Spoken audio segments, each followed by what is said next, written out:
দুর্যোধন, দুঃশাসন এরা যারা ছিল এদেরকে কেউ নরকে গেলেন না। নরকে কে গেলেন না? ও নরকে গেলেন অন্ধ ধৃতরাষ্ট্র। ধৃতরাষ্ট্র নরকে যাবেন কেন? বলেন তিনি বাড়ির প্রধান ব্যক্তি। অন্যায় শুনেও যিনি অন্যায়ের প্রতিবাদ করছে না। দুর্যোধন চক্রান্ত করছে, ধৃতরাষ্ট্র বুঝতে পারছে যে 5টা ভাই আর তার কাকিমা কুন্তি দেবীকে পুড়িয়ে মারবার চক্রান্ত, লাক্ষা ভবন তৈরি হয়ে গেছে। গোটা বাড়িটার ইটের মাঝখানে সিমেন্ট দেয়নি, ইটের মাঝখানে ঘি দিয়েছে, তেল দিয়েছে, পশু পাখির চর্বি দিয়ে গোটা বাড়িটাকে তৈরি করা হয়েছে যে পঞ্চপাণ্ডবকে পুড়িয়ে মারবে। জায়গাটা কোথায় না? জায়গাটা হচ্ছে হস্তিনাপুর থেকে কিছু দূরে। জায়গাটার নাম হচ্ছে বর্ণাবত। বর্তমানে এখন নাম হচ্ছে বর্ণাও। মিরট স্টেশন থেকে 35 কিলোমিটার দূরে। এখনো লাক্ষা ভবনের চিহ্ন ওখানে আছে। পঞ্চপাণ্ডবকে যে পুড়িয়ে মারবার প্ল্যান করছিলেন এটা ধৃতরাষ্ট্র জানে। তাহলে অন্যায় যেন যিনি, যে বাবা মা অন্যায়ের প্রতিবাদ না করবেন, আপনার বাড়ির অন্য কাউকে নরকে যেতে হবে না, আপনাকে যেতে হবে। তাহলে ধৃতরাষ্ট্রের উচিত ছিল এটা তাকে বলবার যে তুই কি করছিস, তুই তোর কাকিমাকে পুড়িয়ে মারবার চিন্তা করছিস। কিন্তু এটা তিনি বললেন না। তিনি পুত্র স্নেহে এমন অন্ধ, এমন পুত্রের প্রতি এত দরদ, এত ভালোবাসা যে শেষ পর্যন্ত ধৃতরাষ্ট্রকে যেতে হলো নরকে। তাহলে রাজা যদি ধার্মিক রাজা হন তার রাজ্যবাসীর এমনি কল্যাণ হবে। আর রাজা যদি অধার্মিক হন, বলে আমাদের দুর্গতি কেউ আটকাতে পারবে না বলে। তাই মহারাজ ইন্দ্রদ্যুম্ন তিনি ধার্মিক রাজা, ন্যায় রাজা, বিচক্ষণ রাজা, সারাক্ষণ ভগবানের কথা চিন্তা করে। সারাক্ষণ ভগবানের কথা চিন্তা করে কি করলে আমি ভগবানকে পাবো, কি করলে আমি তার চরণ সেবা করতে পারবো।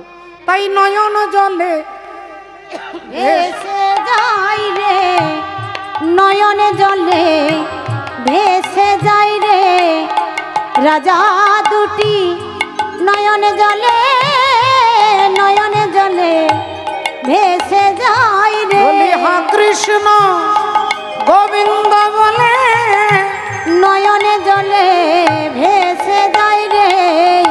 সারাক্ষণ চিন্তা করছে কি করে ভগবানকে পাবো, কি করে ভগবানকে পাবো, কি করে ভগবানকে পাবো। আর ভগবানকে পাওয়ার ইচ্ছে যদি আপনার অন্তরে জাগে, আপনি ব্রাহ্মণ না চণ্ডাল, মূর্খ না পণ্ডিত, ধনী না দরিদ্র, আপনার কি স্বভাব, কি আচরণ, এটা ভগবান দেখবেন। শুধু তাকে পাওয়ার জন্য যদি আপনার মন কাঁদে, তত্ত্বলল্লমপি মূল্যম একলং জন্ম কোটি সুকৃতি ন লভ্যতে। কোটি কোটি জন্মের সুকৃতির দ্বারা ভগবানকে পাওয়া যাবে না। ভগবানকে পাওয়ার জন্য যদি আপনার ভেতরে লালসা জাগে, হরি বল। ভগবানকে পাওয়ার প্রথম রাস্তা, প্রধান রাস্তা। তাই আজকে মহারাজ ইন্দ্রদ্যুম্ন স্ত্রী গুণ্ডিচা দেবী পালঙ্কে শুয়ে আছে। গভীর রাত্রি, নিস্তব্ধ রাত্রি, নিঝুম রাত্রি।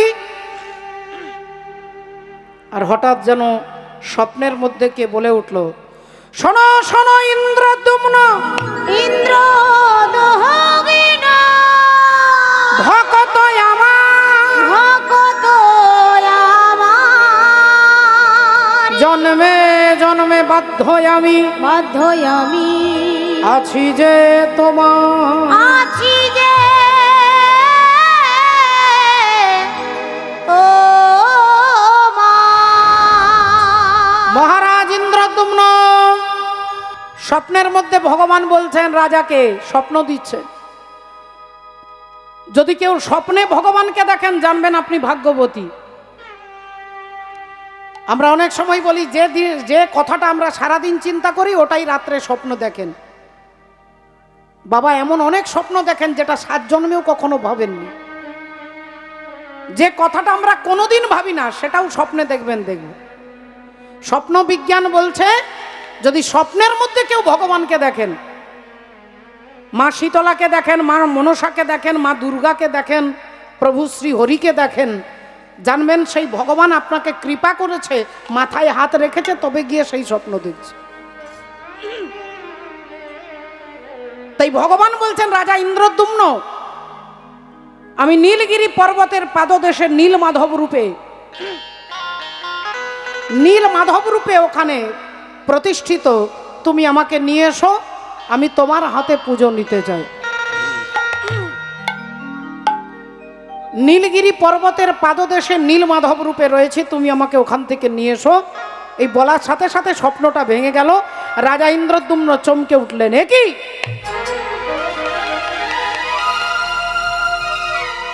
স্বপ্ন যেই ভেঙে উঠেছে অমনি সঙ্গে সঙ্গে তিনি বিছানায় বসে দরদর করে ঘামছে, তিনি থরথর করে কাঁপছে, সারা দেহ থেকে ঘাম ঝরছে। রানী গুন্ডিচা দেবী তাড়াতাড়ি উঠে স্বামীর হাতে পিঠে হাত বুলিয়ে বলছেন, মহারাজ কি হলো আপনার? কি হয়েছে? আপনি অমন করছেন কেন? মহারাজ ইন্দ্রদ্যুম্ন বলছেন, রানী গুন্ডিচা, ওগো আমার নীলমাধব, আমার নীলমাধব নীলগিরি পর্বতে তিনি রয়েছেন। আমার নীলমাধবকে ছাড়া আমি বাঁচতে পারবো না, থাকতে পারবো না। নীলমাধবের সন্ধানকে এনে দেবে। মহারাজ আপনি একটু শান্ত হন, একটু শান্ত হন। আচ্ছা, আপনি এভাবে কাঁদলে কি সমস্যার সমাধান খুঁজে পাওয়া যাবে?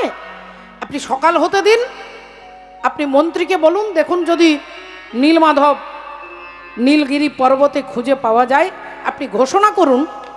সকাল হতে না হতে মহারাজ ইন্দ্রদ্যুম্ন স্নান আহ্নিক করে মহামন্ত্রীকে ডেকে বলছেন, মন্ত্রী তুমি সারা রাজ্যে ঘোষণা করে দাও, যিনি নীলমাধবের সন্ধান এনে দিতে পারবে তাকে 1 লক্ষ স্বর্ণ মুদ্রা দেওয়া হবে। মহামন্ত্রী তার কর্মচারীকে বললেন, গোটা রাজ্য জুড়ে ঢেড়া পিটিয়ে দিয়ে চিৎকার করে বলা হচ্ছে, শোনো শোনো শোনো, নীলগিরি পর্বতের পাদদেশে নীলমাধব রয়েছেন। ওই নীলমাধবের সন্ধান যিনি এনে দিতে পারবেন তাকে 1 লক্ষ স্বর্ণ মুদ্রা পারিশ্রমিক দেওয়া হবে। যেই কথা বলেছে সমস্ত রাজ্যবাসী শুনেছে, আর শুনে ভাবলেন 1 লক্ষ স্বর্ণ মুদ্রা, তাহলে তো আমার এখন 4 পুরুষ বসে বসে খেলেও শেষ হবে না, তাহলে এত টাকা দেবে নীলমাধবের সন্ধান পেলে। কিন্তু নীলমাধবের সন্ধান পাওয়াটাও তো সোজা নয়, নীলগিরি পর্বত যেতে হবে, ওখানে খুঁজতে হবে। তা কিছু কিছু ব্যক্তি এলেন, এসে বললেন, মহারাজ আমরা আপনার নীলমাধবের সন্ধান এনে দিতে পারবো। বললেন, যাও, যিনি এনে দিতে পারবে তাকে 1 লক্ষ স্বর্ণ মুদ্রা দেওয়া হবে। তাই সবাই মিলে 10-15 জন দল মিলে সব ছুটছে নীলগিরি পর্বতের সন্ধানে। আজ শ্রীহরি শ্রীহরি বলি ছুটিতে লাগিল, শ্রীহরি শ্রীহরি বলি ছুটিতে লাগিল, শ্রীহরি শ্রীহরি বলি ছুটিতে লাগিল। উলুধ্বনি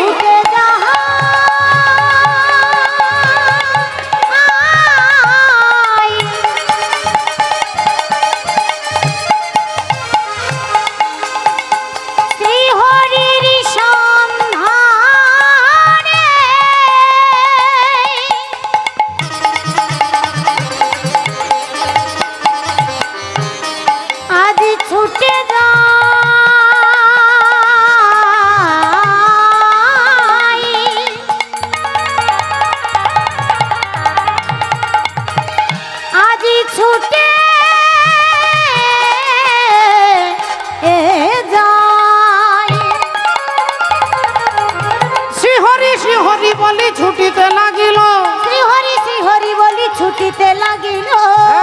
আর নানা দেশে দেশান্তরে ঘুরিতে লাগিল, নানা দেশে দেশান্তরে ঘুরিতে লাগিল, নানা দেশে দেশান্তরে ঘুরিতে লাগিল। কেউ 10 দিন পরে ফিরে আসছে, কেউ 15 দিন পরে ফিরে আসছে, কেউ 9 দিন পরে ফিরে আসছে। কারোর গায়ে জ্বর, কারো শরীরে ব্যথা, কারো রোগ জ্বালা যন্ত্রণা নিয়ে আসছে। মহারাজের কাছে ক্ষমা চাইছে, মহারাজ আমি আপনার নীলমাধবের সন্ধান এ জন্মেও পাবো না মহারাজ। সব এক এক করে ফিরে আসছে। মহারাজের মনোবল ধীরে ধীরে ভেঙে যাচ্ছে যে তাহলে নীলমাধব কি করে পাবো। আর তো স্বপ্নের মধ্যে ভগবানও বলছে না, তাহলে কি করে পাবো। রাজার মন ধীরে ধীরে খারাপ হতে লাগলো। 15 দিন, 1 মাস সব খুঁজে সব ব্যর্থ হয়ে ফিরে আসছে। রাজার খাওয়া দাওয়া বন্ধ হয়ে গেছে, মা খাওয়া দাওয়া বন্ধ, ঘুম বন্ধ। বিছানায় শুয়ে আছেন রাজা, সারাক্ষণ নীলমাধব করছেন। রানী গুন্ডিচা দেবী স্বামীর মাথায় কখনো জলের পট্টি দিচ্ছেন, জ্বর আসছে, শরীর খারাপ হচ্ছে, উল্টো পাল্টা কথা বলছে, খাওয়া দাওয়া করছে না। কত কবিরাজ কত ডাক্তার এসে ফিরে যাচ্ছে, রাজার অসুখ সারাতে পারছে না। বললেন এর একমাত্র ওষুধ ভগবানকে খুঁজে পাওয়া। তাহলে পাবে কে? মহারাজা অসুস্থ হয়ে গেছেন। এমন সময় সেই রাজার রাজ পণ্ডিত এসে বলছেন, মহারাজ আপনার রাজ্যে অনেকে নীলমাধবের খোঁজে গেছে, সব ফিরে এসেছে, আপনি মনোবল ভেঙে ফেলেছেন, এই তো। তা আপনার নীলমাধবের সন্ধান একজন এনে দিতে পারবে, কে পারবে? রাজা উঠে বসেছে, বলুন বলুন হে রাজ পণ্ডিত, কে পারবে? বলে একমাত্র আমার ভাই বিদ্যাপতি পারবে, একমাত্র বিদ্যাপতি পারবে, আমার ভাই। রাজামশাই বললেন এতদিন বলেননি কেন? বললেন মহারাজ আগে দেখলাম যে গোটা রাজ্যের মানুষ যদি পারে তাহলে আর আমি আর ভাইকে পাঠাবো না, কিন্তু আপনার এই অবস্থা দেখে আমাকে পাঠাতেই হলো। এই দেখুন আমার ভাই আপনার মাথার কাছে দাঁড়িয়ে আছে। মহারাজ বিদ্যাপতির দিকে তাকিয়ে অভিভূত হয়ে গেলেন। এত সুন্দর দেখতে, সুঠাম চেহারা, উন্নত বক্ষ, উজ্জ্বল, গায়ের রং ফর্সা, চওড়া কপাল, বক্ষ চওড়া, অপূর্ব সুন্দর দেখতে। বিদ্যাপতি বললেন মহারাজ আমি আপনার নীলমাধবের সন্ধান আনতে পারি এটা বলবো না, চেষ্টা করতে পারি। বললেন তুমি যদি চেষ্টা করে নীলমাধবের সন্ধান এনে দাও আমি তোমাকে 2 লক্ষ স্বর্ণ মুদ্রা দেব। বিদ্যাপতি হাত জোড় করে বললেন মহারাজ আমি আপনার টাকার জন্য, স্বর্ণ মুদ্রার জন্য কিন্তু যাচ্ছি না। রাজা বললেন তাহলে তুমি এত কষ্ট করবে, মাসের পর মাস হাঁটতে সময় লাগবে, নীলগিরি পর্বত গিয়ে খুঁজে খুঁজে বার করবে, সেখানে কত বাঘ, কত ভল্লুক, কত সিংহ, কত হিংস্র জীবজন্তু তোমাকে আক্রমণ করতে পারে। জীবনের এতটা রিস্ক নিয়ে তুমি ভগবানকে খোঁজে যাবে, এর জন্য তুমি টাকা নেবে না? বললেন না মহারাজ। রাজা বললেন তাহলে তোমার লাভ কি হবে? আমার জন্য এত কষ্ট করবে, তোমার লাভ কি হবে? বিদ্যাপতি বললেন মহারাজ আপনার লাভ পরে হবে, আগে আমার লাভ হবে। রাজামশাই বললেন তোমার কি লাভ হবে? বলে নীলমাধবের সন্ধান আমি যদি পাই, আপনি নীলমাধবকে পরে দেখবেন, আমি আপনার আগে দর্শন করব, আমি আপনার আগে দর্শন করি, আমি আপনার আগে দর্শন করব, আমি আপনার আগে দর্শন করিব। হরি বল। আমি মনে মনে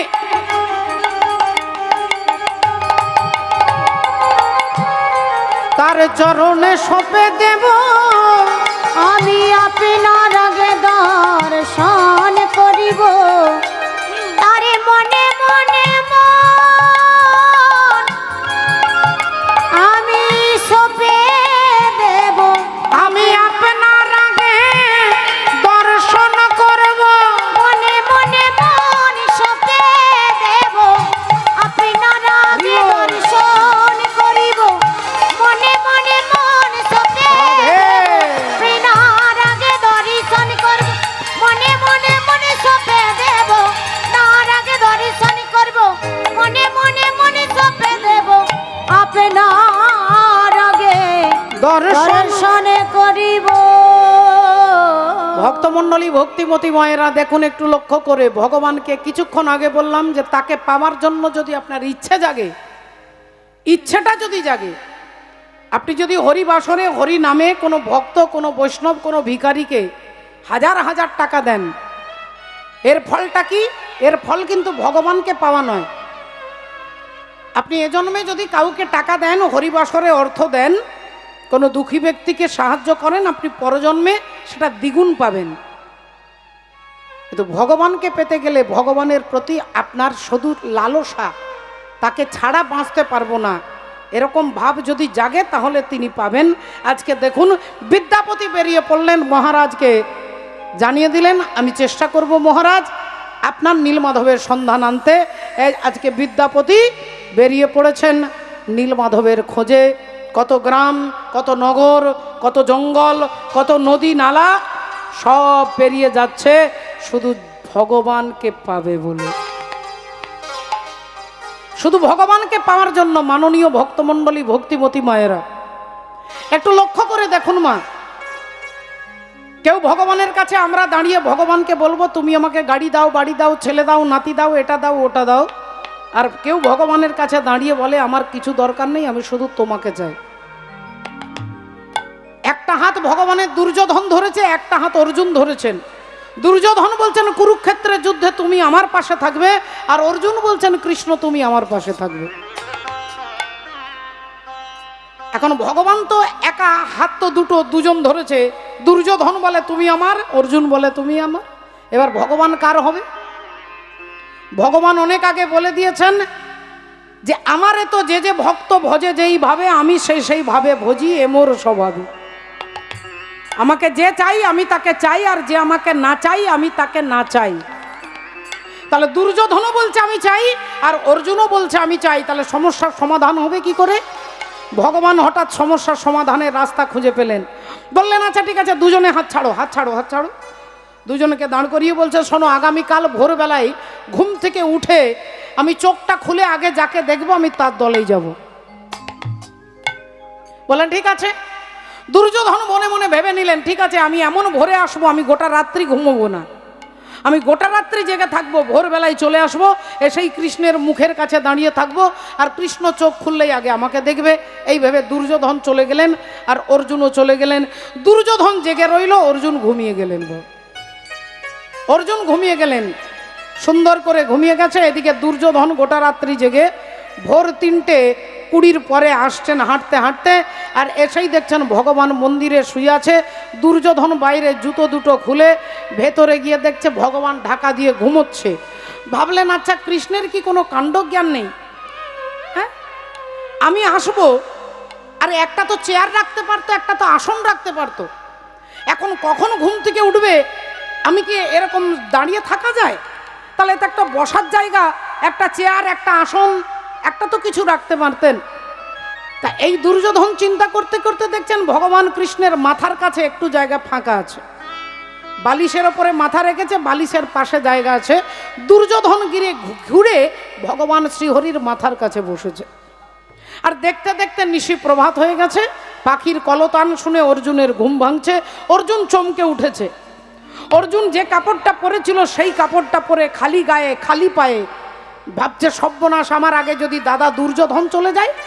আর ছুটতে ছুটতে এসে দেখছে দুর্যোধনের জুতো দুটো খোলা আছে।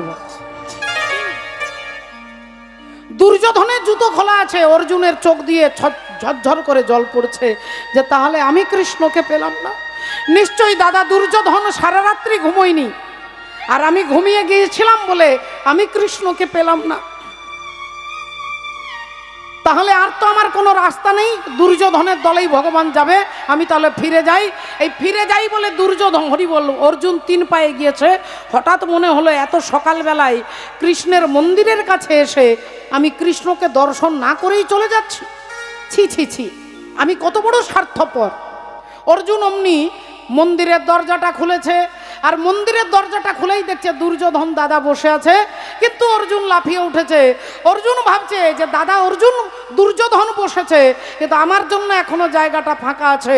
বলি আনন্দ আর ধরে না রে, আনন্দ আর ধরে না রে, আনন্দ আর ধরে না রে, ও গো আনন্দ আর ধরে না রে, আনন্দ আর ধরে না রে, আনন্দ আর ধরে না রে, ভগবানের চরণ দর্শন করে আনন্দ আর ধরে না রে, ভগবানের চরণ দর্শন করে আনন্দ আর ধরে না রে, ভগবানের চরণ দর্শন করে আনন্দ আর ধরে না রে, ভগবানের চরণ দর্শন করে আনন্দ আর ধরে না রে, আনন্দ আর ধরে না রে।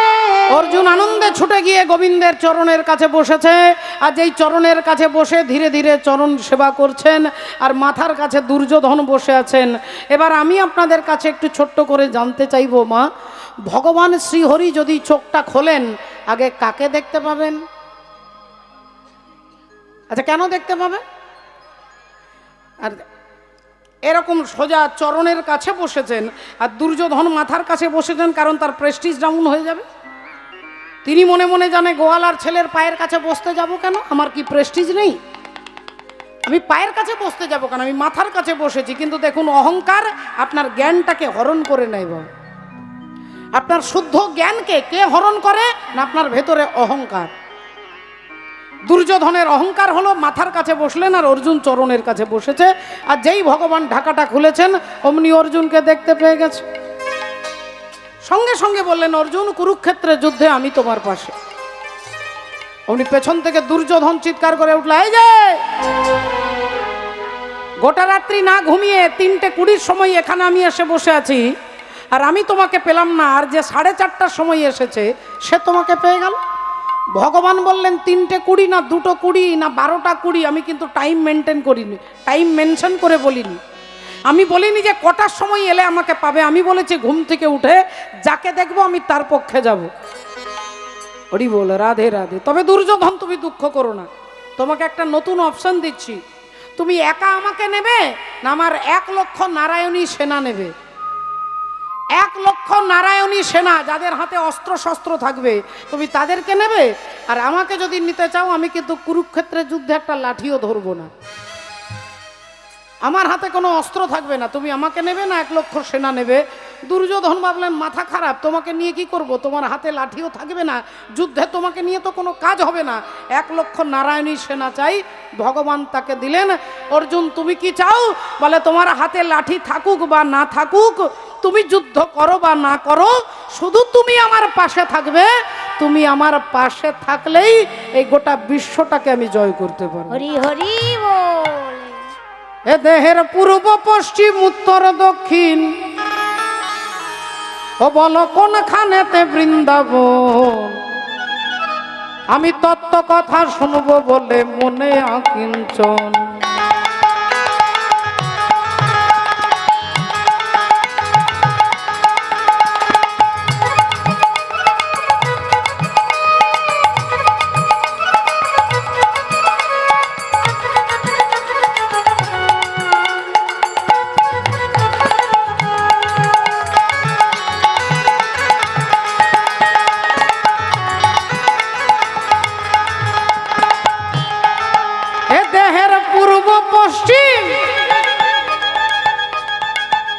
দেহের পূর্ব, এদিকটা পূর্ব, এদিকটা পশ্চিম। ও দেহের পূর্ব পশ্চিম উত্তর দক্ষিণ, দেহের পূর্ব পশ্চিম উত্তর দক্ষিণ, বলো কোনখানেতে বৃন্দাবন, আমি তত্ত্ব কথা শুনবো বলে মনে আকিঞ্চন, তত্ত্ব কথা শুনবো বলে মনে আকিঞ্চন।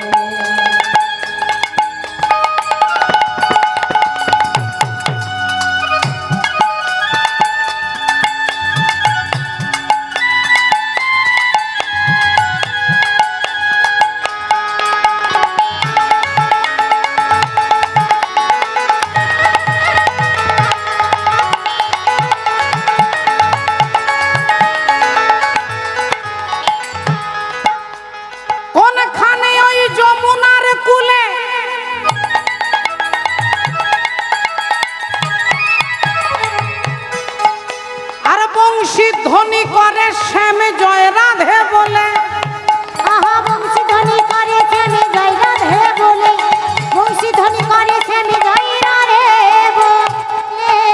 বলো কোন কমলে কমলিনী, বলো কোন কমলের কমলিনী, হ্যাঁ বলো কোন কমলে কমলিনী, কোথায় থাকে সখীগণ, আমি তত্ত্ব কথা শুনবো বলে মনে আকিঞ্চন, তত্ত্ব কথা শুনবো বলে মনে আকিঞ্চন। ভাইরা আপনারা বলুন তো মা, বৃন্দাবন কত ক্রোশের?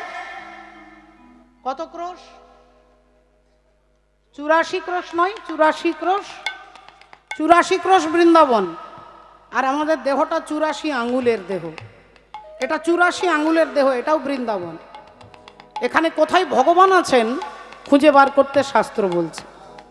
চূড়া মধ্যে চূড়ামণি ব্রহ্ম পাশে স্থিতি, পাট মধ্যে মহাবিষ্ণু করেন বসতি, চক্ষুতে শ্রী কালাচাঁদ করিতেছে ধ্যান, নাসিকাতে নিত্যানন্দ করে মধুপান, কর্ণেতে চৈতন্য গোসাই হয়ে সাবধান, মুখেতে ভদ্রাক্ষ বসি 32 যোগান, জিহ্বাতে নারদ মুনি বাজায় কোন্দল, জিহ্বা নিচে বসে নদী গয়া গঙ্গা জল, আল জিহ্বায় সরস্বতী, বামেতে শ্রীদাম, কণ্ঠেতে শ্রী কানাই, বাহুতে বলরাম, হস্তেতে শ্রী গোবিন্দ দান অধিপতি, সপ্তদ্বীপে জগন্নাথ করেন বসতি, নাভিমূলে ব্রহ্মা সদা করিতেছে লীলা, লিঙ্গে মহাদেব বসি লয়ে চন্দ্রকলা, গুহ্যদ্বারে বসিয়াছে নাড়ুয়া গোপাল, কামিনীর সঙ্গে কেলি বড়ই রসাল, হাঁটুতে শক্তির স্থিতি বসুমতী পায়, 18 মোকাম তত্ত্ব শোনো সমুদায়, এই সব তত্ত্ব কথা যেই জন জানে, নরলোকে তুচ্ছ তারে দেবলোকে মানে।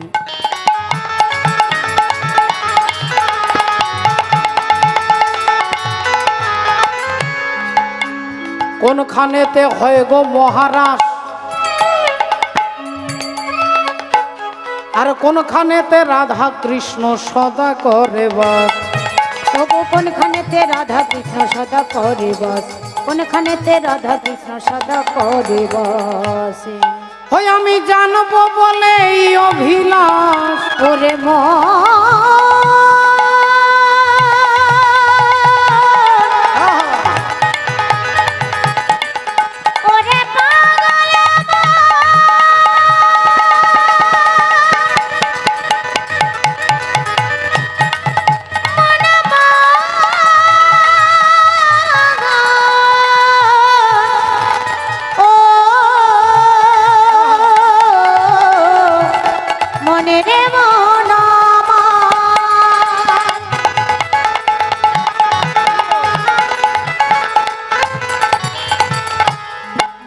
আমি জানবো বলে এই অভিলাষ, আমি জানিব বলে এই অভিলাষ, মনে করি নিবেদন, আমি তত্ত্ব কথা শুনবো বলে মনে আঁকি, তত্ত্ব কথা শুনবো বলে মনে আঁকি।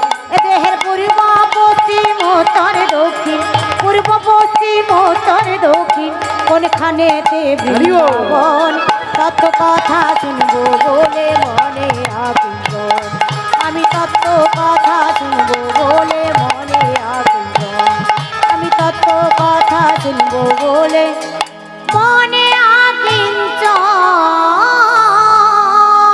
তাই সেই অনুরাগ নিয়ে আজকে বিদ্যাপতি চলেছেন, নগর গ্রাম জঙ্গল নদী পাহাড় পর্বত পেরিয়ে যাচ্ছে। দেখতে দেখতে 2 দিন 10 দিন 12 দিন 15 দিন 1 মাস 2 মাস হাঁটতে হাঁটতে এমন একটা জঙ্গলে প্রবেশ করেছে, জঙ্গলে ঢোকার সাথে সাথেই বুঝতে পারছে না যেটা দিন না রাত্রি, এটা দিনের বেলা না রাত্রিবেলা কিছুই বুঝতে পারছে না। এবার না ফিরে আসতে পারছে, রাস্তা হারিয়ে ফেলেছে, ডান দিকে যাব না বাঁ দিকে যাব, কি করব? জঙ্গলে এমন একটা জায়গায় দাঁড়িয়ে পড়েছি, না ফিরে ঘর যেতে পারবো না নীলমাধবের সন্ধান পেতে পারবো। ভাবলেন তাহলে এখানেই আমার জীবনের অবসান ঘটবে, আর আমি বাড়ি যেতে পারবো না, এখানেই আমার মৃত্যু হবে। গাছের তলায় বসে ভাবলেন যে মরে যখন যাব ভগবানের নাম স্মরণ করতে করতেই মরি। হঠাৎ চোখ বন্ধ করে তিনি ভগবানের নাম স্মরণ করে একটুক্ষণ পরে তাকিয়ে দেখছে দূরে একটা কে যেন আগুন জ্বলছে, দূরে আগুনটা জ্বলছে দেখেই বিদ্যাপতি মনে মনে ভাবলেন তাহলে আগুনটা যখন কেউ জ্বালিয়েছে, না জ্বালালে তো আগুন জ্বলবে না, তাহলে নিশ্চয়ই কোনো মানুষ হতে পারে। তাহলে মানুষ যদি ওখানে আছে তাহলে ওখানে গেলে অন্তত আমি একটু আশ্রয় পাবো। এই ভেবে বিদ্যাপতি আগুনটা দেখে হাঁটতে হাঁটতে চলতে এসেই দেখছে এক শবর পল্লীতে, শবর পাড়াতে ঢুকে গেছে। অমনি দেখছে একটা ছোট্ট কুটিরের মধ্যে প্রদীপ জ্বলছে, দরজা ঠকঠক করছে। অমনি এক অপূর্ব সুন্দরী যুবতী কন্যা তিনি দরজাটা খুলেছেন। বিদ্যাপতি দেখে অবাক হয়ে গেছে, জঙ্গলের মধ্যে অপূর্ব সুন্দরী নারী, আর ইনি ভাবছেন এক বেদজ্ঞ ব্রাহ্মণ। হঠাৎ এই সময়ে এই জঙ্গলের মধ্যে এখন যুবতী কন্যাও অবাক হয়ে গেছে, আর বিদ্যাপতি অবাক হয়ে গেছে। দুজনকে দেখছে, হরি বলে রাধে রাধে, দুজনকে দেখছে। এইবার কি বলবো? এখন বিদ্যাপতি জিজ্ঞাসা করলেন আপনি কে? তিনি বললেন আমি শবর রাজা বিশ্বা বসুর কন্যা, আমার নাম হচ্ছে ললিতা। এবার আপনি বলুন আপনি কে? আমি হলাম এক বেদজ্ঞ ব্রাহ্মণ, আর্যপুত্র। যেই বলেছে কথাবার্তা হচ্ছে ভেতর থেকে ললিতার বাবা বলে উঠল, হ্যাঁ রে মা, কার সঙ্গে কথা বলছিস? কার সঙ্গে কথা বলছিস? বাবা, এক ব্রাহ্মণ পুত্র এসেছেন, দরজার বাইরে দাঁড়িয়ে আছি, তার সঙ্গেই কথা বলছি। বাবা বলল, তোর কি বুদ্ধি শুদ্ধি হবে না? ব্রাহ্মণ এসে দরজায় দাঁড়িয়ে আছে, ওনাকে নিয়ে ভেতরে আয়। ওনাকে ভেতরে ঢোকালেন, বললেন চরণ ধোয়ার জল দে, একটু ফল মিষ্টি জল দে, উনি একটু একটু সুস্থির হোক, উনি অনেক ক্লান্ত, দেখেই বোঝা যাচ্ছে। আসুন আসুন বেদজ্ঞ ব্রাহ্মণ। ও ভক্তিমতী মায়েরা, আপনারা যারা কীর্তন শুনছেন তারা অন্তত ভগবানকে বিশ্বাস করেন, এই ভরসাতেই হরিকথা শুনতে বসেছেন। আপনার সময় খারাপ যাচ্ছে না ভালো যাচ্ছে বুঝবার জন্য কোনো ঘড়ি নেই, কোনো থার্মোমিটার নেই। আপনার শরীরে কত জ্বর থার্মোমিটার দিলেই বোঝা যাবে যে ওটা 99 না 100। কিন্তু আপনার সময়টা ভালো না খারাপ কি করে বুঝবেন? বলে আপনার বাড়িতে যদি কোনো আকস্মিকভাবে হঠাৎ করে কোনো ভক্ত এসে গেছে, কোনো বৈষ্ণব এসেছে, কোনো ব্রাহ্মণ এসেছে, কোনো সাধু এসেছেন, আপনি জানবেন আপনার সময় আজ থেকে শুরু হয়ে গেল ভালো। আর যদি আপনার ঘরে অনেক দিন কোনো ভক্তের আগমন ঘটেনি, তাহলে জানবেন সময় আপনার খারাপ চলছে বড়। তাই বিশ্বা বসু বলে উঠলেন, ওনাকে ভেতরে নিয়ে আয়। ওনাকে ভেতরে এনে বসালেন। হরি বল, রাধে রাধে। এইবার বললেন বিদ্যাপতি কিছু কথা তার বক্তব্য আছে। তিনি বললেন, আমি রাস্তা হারিয়ে ফেলেছি, আমি একটা বিশেষ কাজে যাচ্ছিলাম, রাস্তা হারিয়ে ফেলেছি, তাই এই কুটির দেখে আপনার বাড়িতে এসেছি, দয়া করে 2-4 দিন যদি আমাকে একটু থাকতে দেন।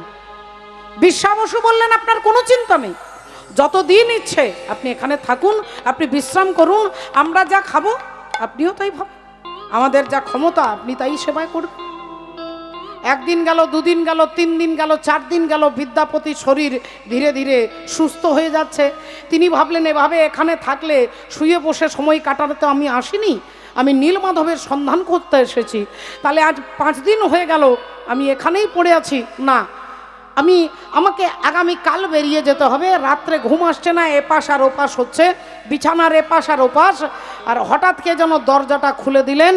খুলে দিয়ে বিশ্বা বসু বলে উঠলেন, মা ললিতা, দরজাটা বন্ধ কর মা, আমার আজ দেরি হয়ে গেল নীলমাধবের সেবার। যেই বলেছেন নীলমাধবের সেবার দেরি হয়ে গেছে, বিদ্যাপতি চমকে একবার বিছানায় উঠে বসে। নীলমাধব? হ্যাঁ হ্যাঁ হ্যাঁ, উনি তো নীলমাধবই বললেন। আবার ভাবছে, আমি কি ভুল শুনলাম, ভুল শুনেছি? আমি সারাক্ষণ নীলমাধব ভাবছি বলে হয়তো শুনতে পাচ্ছি যে উনিও নীলমাধব বলছে। আবার ভাবছে, না না, আমি পরিষ্কার কানে শুনলাম উনি নীলমাধবের নাম উচ্চারণ করলেন। আবার ভাবছে, না না, ভুল হচ্ছে কোথাও। হঠাৎ মনে হলো, আচ্ছা ঠিক আছে, উনি যদি নীলমাধবের সেবা করতে যান, আজকে যেমন গেলেন, তাহলে উনি আগামী কালকেও যাবেন। তাহলে কালকেও যখন যাবে, আমি কালকের রাত্রিতে জেগে থাকবো, দেখি কালকের রাত্রিবেলায় উনি নীলমাধব বলেন কি না। এই বলে তিনি রাত্রে ঘুমিয়ে গেলেন। পরের দিন সকাল হতে আবার দেখতে দেখতে বিকেল, সন্ধে, রাত্রি, আবার রাত্রিবেলায় সেবা গ্রহণ করে তিনি শুয়ে পড়লেন। গভীর রাত্রিতে বিশ্বা বসু বললেন, মা ললিতা, দে তোমা ফুলের সাজিটা দে, আজ নীলমাধবের সেবায় না জানি কি পাবো। এই বলে যেই নীলমাধব বলেছে, অমনি বিদ্যাপতি উঠে বসেছে। এই তো নীলমাধব বললেন, উনি নীলমাধবের কথাই বলেছেন। তাহলে স্বয়ং ভগবান আমাকে এখানে এনে পৌঁছে দিয়েছে। নীলমাধব, কিন্তু আমি নীলমাধবের কথা জিজ্ঞাসা করব কি করে? আমার তো অধিকার নেই, আমি তো বাইরের লোক, আমি তো আপনার বাড়িতে এসে খবরদারি করতে পারি না। একটা নিয়ম আছে, একটা ভদ্রতা আছে। তাহলে নীলমাধবের কথা আমি বলবো কোন লজ্জায়? উনি যদি না বলে তাহলে তার কোনো চালাকি কাজে লাগবে না। এই বিদ্যাপতি মনে মনে চিন্তা করলেন, তাহলে একটাই রাস্তা আমার কাছে খোলা আছে, আমি ওনার কন্যা ললিতাকে বিবাহ করব। ললিতাকে বিবাহ করলে আমার একটা অধিকার জন্মাবে, আমি এই বাড়ির জামাই হব, আর সেই অধিকারে আমি নীলমাধবের কথা জিজ্ঞাসা করতে পারবো। ঠিক তার পরের দিন বিদ্যাপতি গিয়ে বিশ্বা বসুকে বলছেন, আমি আপনার মেয়েকে পানি গ্রহণ করতে চাই, বিবাহ করতে চাই। আপনার মেয়ের সেবায়, তার ভক্তিতে, তার ব্যবহারে আমি সন্তুষ্ট হয়ে তাকে বিয়ে করতে চাই। বিশ্বা বসুর আনন্দের সীমায় নাই। তিনি তার মেয়েকে আর্যপুত্রের সঙ্গে বিয়ে দেবে, এর থেকে ভালো কপাল আর কি হতে পারে। তাই বিশ্বা বসু জানিয়ে দিলেন আগামীকাল ললিতার সঙ্গে বিদ্যাপতির বিয়ে হবে। তাই ঢাক বাজে সানাই বাজে বাজিছে মাদল, ঢাকি বাজে সানাই বাজে বাজিছে মাদল, ঢাকি বাজে সানাই বাজে বাজিছে মাদল, ও বাজে রে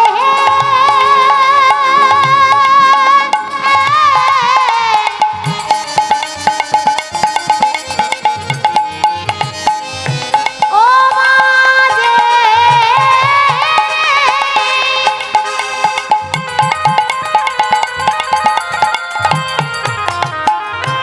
ও বাজে রে বাজে রে আজ ঢাক বাজে সানাই বাজে বাজিছে মাদল।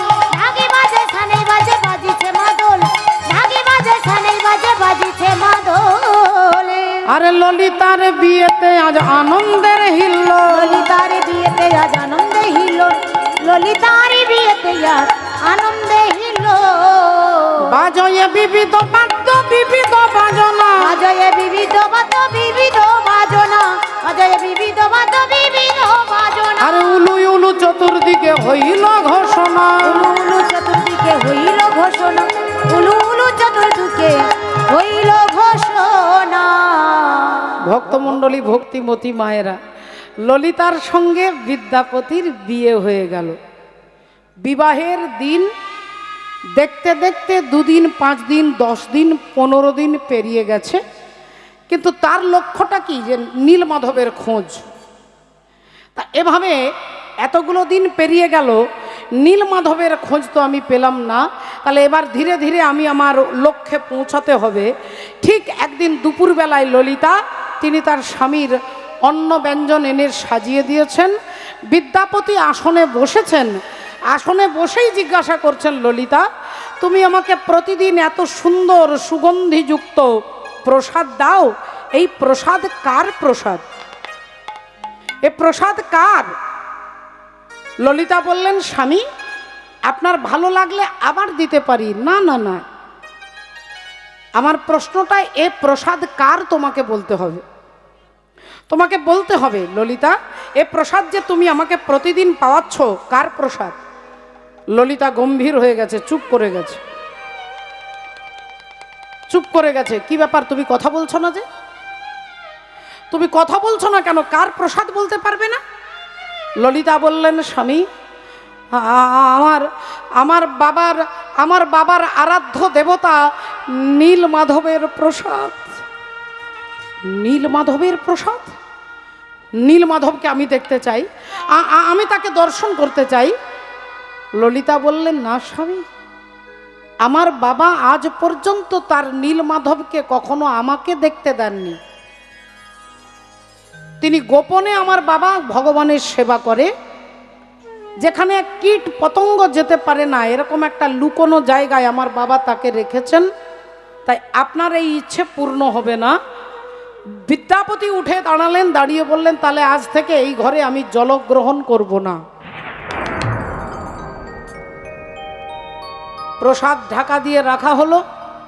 ললিতা অনেক অনুরোধ করলেন, স্বামী এভাবে করবেন না, আমার বাবা দেখাবে না, আমার বাবা দেখাবে না। কিন্তু বিদ্যাপতি তিনি তো এসেইছেন নীলমাধবের খোঁজ করতে। বললেন, তাহলে যতদিন না দেখাবে ততদিন এখানে আমি জলগ্রহণ করব না, প্রয়োজনে এমনি এমনি মারা যাব অনাহারে। এইবার ললিতা দেখলেন, একদিন পেরিয়ে গেল কিচ্ছু খাচ্ছে না, 2 দিন পেরিয়ে গেল কিচ্ছু খাচ্ছে না। 3 দিনের দিনে ললিতা কেঁদে কেঁদে বাবার কাছে দাঁড়িয়েছে। ও গো বাবা গো, ও গো বাবা গো, বাবা বাবা গো, তুমি আমার একটা অনুরোধ রাখো বাবা। বাবা গো, তুমি আমার একটা অনুরোধ রাখো। বাবা। বিশ্বা বসু বলে উঠলেন, হ্যাঁ রে মা ললিতা, তোর মুখ শুকিয়ে গেছে কেন? কি হয়েছে? শরীর অসুস্থ? না বাবা, আমি তোমার কাছে আর্জি জানাতে এসেছি, আমার স্বামী তোমার আরাধ্য দেবতা নীলমাধবের সন্ধান পেতে চায় না। আমি আমার নীলমাধবকে আজ পর্যন্ত কাউকে দেখতে দিই না, তাই আমি আর্যপুত্রকেও দেখতে দিতে পারবো না। কিন্তু বাবা, উনি আজ 3 দিন হয়ে গেল আমাদের ঘরে জলগ্রহণ করেননি। কি বলিস রে মা? হ্যাঁ বাবা, আর উনি জলগ্রহণ করতে পারছেন না বলে আমিও খেতে পারছি না। তাই বাবা, আমি যেমন আপনার মেয়ে, আমি তো তেমনি ওনার স্ত্রী। আপনার প্রতি যেমন আমার কর্তব্য আছে, তেমনি স্বামীর প্রতি তো আমার কর্তব্য আছে। তাই আমারও তো একটা কর্তব্য, একটা ধর্ম আছে। এবার বলুন আমি এখন কি করব বাবা?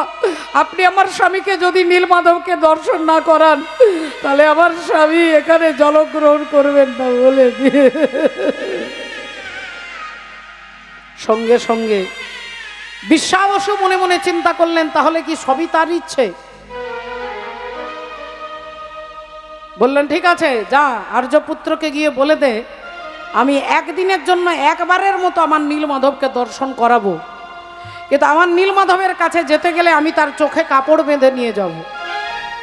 চোখে কাপড় বেঁধে তারপরে তাকে নিয়ে যাব, যাতে সে দ্বিতীয়বার ওখানে আর যেতে না পারে। কারণ চোখ খুলে গেলে রাস্তা চিনে যাবে, রাস্তা মুখস্থ হয়ে যাবে। চোখটা বেঁধে নিয়ে গেলে রাস্তা মনে থাকবে না। তাই আমি তার চোখে কাপড় বেঁধে নিয়ে যাব। ললিতা ছুটতে ছুটতে এসে স্বামীকে বলছেন, স্বামী, আমার বাবা রাজি হয়ে গেছে আপনাকে নীলমাধবের দর্শন করাবে, তবে স্বামী আমার বাবা আপনার চোখে কাপড় বেঁধে নিয়ে যাবে। বিদ্যাপতি চিন্তায় পড়ে গেলেন, চোখে কাপড় বেঁধে গেলে তো রাস্তাটা চিনতে পারবো না, পরবর্তীকালে মহারাজ ইন্দ্রদ্যুম্নকে নিয়ে আসতে পারবো না। তাহলে এখন কি করব, কি করা যায়? ললিতা বললেন, স্বামী আপনি চিন্তা করবেন না, আপনি চিন্তা করবেন না। আমার বাবা যেমন আপনার চোখে কাপড় বেঁধে নিয়ে যাবে, তেমন আমি আপনার ধুতির আঁচলে 1 মুঠো সর্ষের দানা বেঁধে দেব। আর সর্ষের দানা যদি আপনার কাপড়ের আঁচলে বাঁধা থাকে, কাপড়টা একটা জায়গায় ছিদ্র করে দেবো, একটা একটা করে সর্ষের দানা পড়বে, আর যেখানে যেখানে পড়বে সেখানেই সর্ষে গাছ হবে। আর ওই রাস্তাটা দেখে আপনি পরবর্তীকালে আবার যেতে পারবেন। দেখুন কত বুদ্ধিমা। এই জন্য স্ত্রীকে আমাদের হিন্দু ধর্মশাস্ত্রে স্ত্রীকে সহধর্মিণী বলেন, স্ত্রীকে সহধর্মিণী বলে, হরি বল, ধর্মপত্নী বলে। কিন্তু স্বামীকে কি বলে? যে ধর্মপতি, ধর্মপত্নী। কেন না, এই জগৎ সংসারে নারীর এমন একটা মর্যাদা আছে, ওই স্ত্রীর জন্য তার স্বামী ভগবানকে পেতে পারে বাবা, কিন্তু স্বামী তার স্ত্রীকে ভগবানকে পাওয়াতে পারবে না। কিন্তু একজন স্ত্রী যদি ভক্তিমতী নারী হন, একজন স্ত্রী যদি ভগবত চরণে বিশ্বাসী নারী হন, স্বামী যদি নাস্তিক হন, দুরাচারী হন, ওই স্ত্রী ধীরে ধীরে চেষ্টা করলে তার স্বামীকে তার রাস্তায় আনতে পারবে। কিন্তু এর যদি উল্টো হয়, স্বামী যদি ভক্ত হয় আর স্ত্রী যদি নাস্তিক হয়, আপনি চেষ্টা করলেও তাকে আপনার রাস্তায় আনতে পারবেন না। এই জন্য একজন স্ত্রীর জন্য স্বামী ভগবানকে পেতে পারে। রাবণ রাজা মরতই না যদি মন্দোদরী ভুলটা না করতেন। রাবণের মৃত্যু বাহান মন্দোদরীর কাছে লুকানো ছিল মাগো, আর এটা কেউ জানতো না, একমাত্র জানতেন বিভীষণ। কিন্তু কোনখানে লুকানো আছে এটা কেউ জানে না। মন্দোদরী লুকিয়ে রেখেছে। স্বামীর মৃত্যুবান কত যত্ন করে কত গোপন জায়গায় রাখতে হবে, মন্দোদরী লুকিয়ে রেখেছে। এটা যখন রাম আর রাবণের যুদ্ধ হচ্ছে, রাবণের এক একটা মাথা রামচন্দ্র কেটে দিচ্ছে, আর একটা মাথা নতুন এসে রাবণের মাথায় যুক্ত হয়ে যাচ্ছে। যতবার মারছে ততবার মাথা। তা রামচন্দ্র বিভীষণকে বলছে, বিভীষণ তোমার দাদার কি মাথার কারখানা আছে নাকি? এক একটা মাথা কেটে দিচ্ছি, আবার নতুন মাথা চলে আসছে, কি ব্যাপারটা বলো তো? বিভীষণ বললেন, দাদা শুনুন প্রভু, আমার দাদাকে আপনি এরকম চেষ্টা করলে মারতে পারবেন না, কারণ আমার দাদার মৃত্যুবান আমার বৌদি মন্দোদরী লুকিয়ে রেখেছে। রামচন্দ্র বললেন, আচ্ছা আচ্ছা আচ্ছা আচ্ছা, মন্দোদরী লুকিয়ে রেখেছে, তাহলে মন্দোদরীর কাছ থেকে সেই কথাটা বার করবার ক্ষমতাও কারো নেই। কারণ তিনি কাউকে বলবে যে আমার স্বামীর মৃত্যুবান এখানে রেখেছি। কিন্তু একটা কথা শাস্ত্র বলছে বাবা, যে নারী কখনো পেটের মধ্যে কথা রাখতে পারে না। 2 দিদি পুকুর ঘাটে স্নান করতে গেছে, আগেকার দিনে পুকুরে স্নান হতো, আর পুকুরেই যত হরি বল পার্লামেন্ট সভা ওখানেই বসতো। আপনি এত কিছু জানবেন না গো, অফিস আদালত বাজার ঘুরুন, আপনি পাড়ার কোনো খবর জানবেন না, আপনার স্ত্রী সব খবর জানে বলে। এক দিদি আর এক দিদিকে বলছে, জানিস দিদি, কালকে রাত্রে তোর ভাইয়ের সঙ্গে যা ঝগড়া হয়েছে, তোমার ভাই আমাকে জুতো মেরেছে জানো দিদি। দিদি তখন বলছে, খবরদার, চুপ করে যা, বাড়ির কথা কাউকে বলবি না। বাড়ির কথা, তোর স্বামী তোকে জুতো মেরেছে, চিৎকার করে বলছিস কেন? লোকে শুনতে পাবে না, কাউকে বলবি না বাড়ির কথা। কালকে যে তোর দাদা আমাকে জুতো মেরেছে, আমি আজ পর্যন্ত কাউকে বলেছি? হরি বলা। তার নারীর পেটে এমনিতেই কথা থাকবে না, এটা অভিশাপ আছে বাবা। রাধে রাধে। মাননীয় ভক্তমণ্ডলী, ভক্তিমতী মায়েরা, এবার বিভীষণ যেই বলে দিয়েছে, রামচন্দ্র বললেন, তাহলে মন্দোদরীর কাছে রাবণের মৃত্যুবান কে আনতে পারবে? হনুমান দাঁড়িয়েছিলেন, হনুমান উঠে দাঁড়িয়েছেন, উঠে দাঁড়িয়ে বলছেন, কাবাহু কাজ কঠিন জগ মাহি, जो नहीं होए ता तुम पाई, कबन सुकाज कठिन जग माही, जो नहीं होए ता तुम पाई। हनुमान, মন্দোদরীর কাছ থেকে মৃত্যুবান তোমাকে আনতে হবে, মন্দোদরী তুমি পারবে। হনুমান বললেন, তাহলে আপনি চিন্তা করবেন না, এইবার দেখছি চেষ্টা করে পারা যায় কিনা। হনুমান সাজলেন গণক ব্রাহ্মণ, যারা গণনা করে আপনার বলে দেবে যে আপনার কি হবে, কি হতে চলেছে, তাকে গণক ব্রাহ্মণ বলে। সেই গণক ব্রাহ্মণ সেজে আর হনুমান যাচ্ছে এবার লঙ্কায়। বলো, পার না লগোগে শ্রী রাম কে বিনা, और राम ना मिलेगा हनुमान के बिना। हाथ ताली।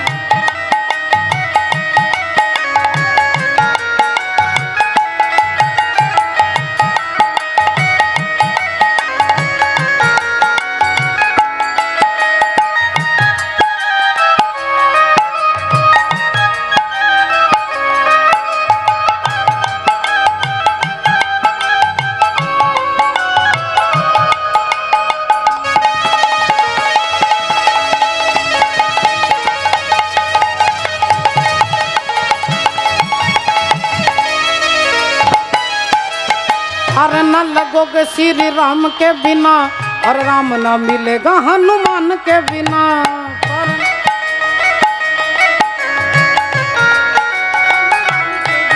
अरे वेदों ने पुराणों ने कह डाला, राम जी के साथी बजरंग बाला।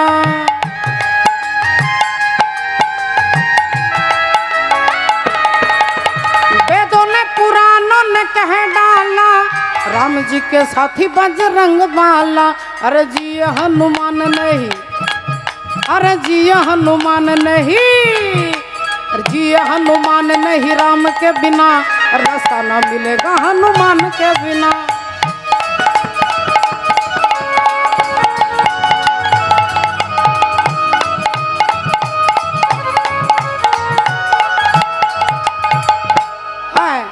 सारे जग के तारनहारे हैं, उन्हें हनुमान बड़े प्यारे हैं।